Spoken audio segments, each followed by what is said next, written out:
Hi everyone, I'm Daniela, and today we're making beef short rib ragu. This slow braised tomato-based sauce, once mixed with pasta, is perfect for a Sunday lunch or even a special occasion. You'll find a list of ingredients and measurements in the description below. I'm using 4 pounds of English cut short ribs. Your beef short ribs should be cut parallel to the bone. You want the full bone in each piece. Dry each short rib on a piece of kitchen towel. Making sure they're really dry at this stage will give nice browning on each of your ribs. Season liberally with salt and pepper. And make sure you're seasoning all sides. Don't forget your cutting board picks up a lot of the seasoning, so you can actually rub your ribs right onto the cutting board to pick up some of that extra salt and pepper.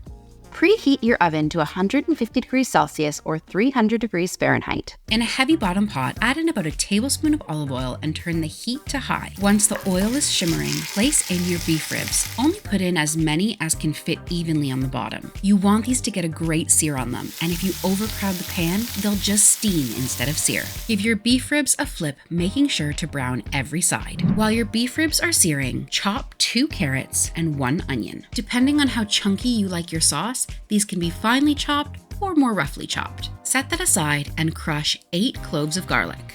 You can also add finely diced celery to this recipe, but I don't think it's necessary. Once all of your beef ribs have been seared on all sides, take them out of the pan. Add your carrots and onions to the pan.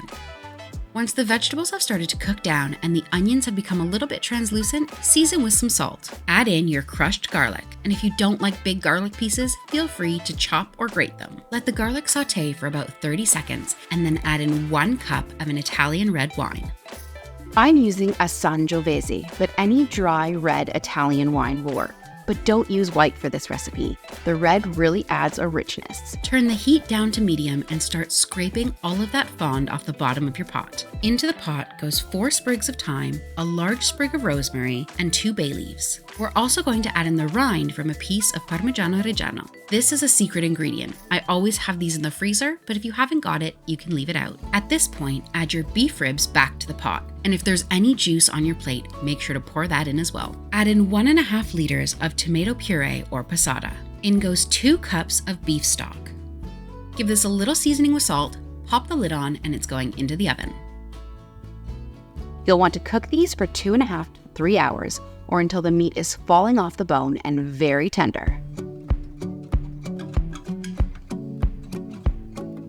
Carefully remove your meat from your sauce. You can see the bone fell right off of this piece. The beef ribs do tend to have a lot of fat on them, so if you're looking to remove some of the fat from this recipe, let it cool down and pop it in the fridge. Then you'll be able to peel the fat off the top of the sauce. And if you notice any of your aromatic herbs at this stage, just pull them out.